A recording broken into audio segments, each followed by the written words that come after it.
अगर आप हिमाचल में रहते हैं तो आपने झिंगुर की ये आवाज तो जरूर सुनी होगी, लेकिन मैं आपको लिख कर दे सकती हूँ कि अगर आप इनके जीवन के चक्र के बारे में सुनेंगे तो हैरान रह जाएंगे। तो ये कीट जिन्हें हम झिंगुर कहते हैं, ये असल में सिकाडस है और इनकी जो आवाज आप सुनते हैं वो दरअसल नरों का गीत होता है, जो सिर्फ एक मकसद से गाया जाता है, अपने साथी को बुलाने के लिए। बाकी इनका जीवन शुरू होता है पेड़ों की टहनियों से।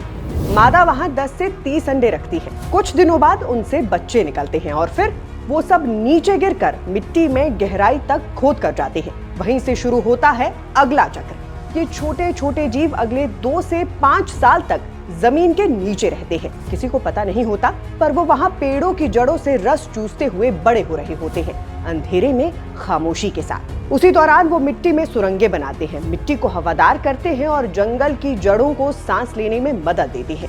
फिर एक दिन जब धरती का ताप बढ़ता है, बारिश की नमी मिट्टी तक पहुंचती है, तो ये कीड़े एक साथ बाहर निकलते हैं, हजारों की तादाद में। फिर पेड़ों के तनों पर चढ़ते हैं, अपना पुराना खोल उतारते हैं और पहली बार खुले आसमान के नीचे उड़ते हैं। लेकिन इनकी ये जिंदगी बहुत छोटी होती है, सिर्फ 3 से 5 हफ्ते।